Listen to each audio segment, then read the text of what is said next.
আসসালামু আলাইকুম প্রিয় বন্ধুরা। এই মুহূর্তে আমরা আছি লটকনের রাজ্যে। আমার সাথে দেখতে পাচ্ছেন ফারুক হোসেন, উপসহকারী কৃষি কর্মকর্তা।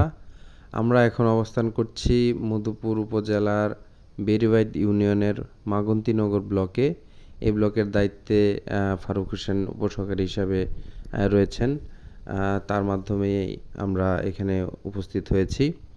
তো এখানে যে আমাদের কৃষক ভাই বা উদ্যোক্তা যিনি এই লটকনের বাগানটি করেছেন, এখানে প্রায় ৮০টির মতো গাছ রয়েছে।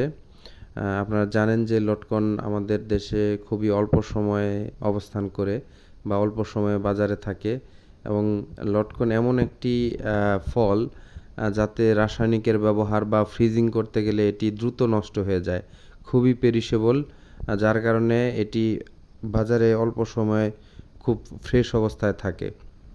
আপনারা যেই বাগানটি দেখতে পাচ্ছেন, এখানে কি পরিমাণ লটকন এসেছে আসলে চোখ দিয়ে না দেখলে আপনারা বিশ্বাস করতে পারবেন না। এত পরিমাণ ফলন এখানে হয়েছে।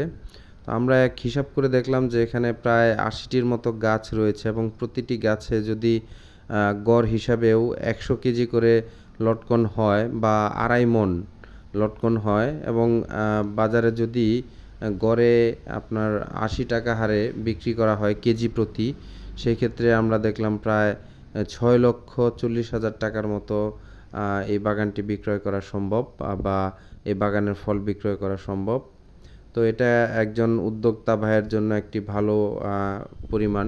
আপনারা দেখতে পাচ্ছেন যে শুধুমাত্র একটি গাছে যে শুধু এরকম তা নয়, প্রতিটি গাছেই বিপুল পরিমাণ ফল এসেছে, এবং চোখ জুড়িয়ে যাওয়ার মতো একটি দৃশ্য। একবারে গাছের গোড়া থেকে মাথা পর্যন্ত প্রতিটা ডালে লটকনে একদম পরিপূর্ণ হয়ে আছে।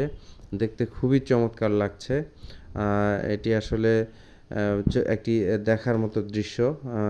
তো প্রতি বছরই সম্ভবত এরকম ফল আসবে। এইবারই আমাদের চোখে এত পরিমাণ ফল দেখতে পেলাম। সামনের দিনগুলোতে আরও ফল আসবে, সেই কথা আশা ব্যক্ত করছি। এছাড়া সঠিক পরিচর্যা পেলে এখান থেকে কৃষক ভাই বেশ লাভবান হতে পারবে। ধন্যবাদ সবাইকে।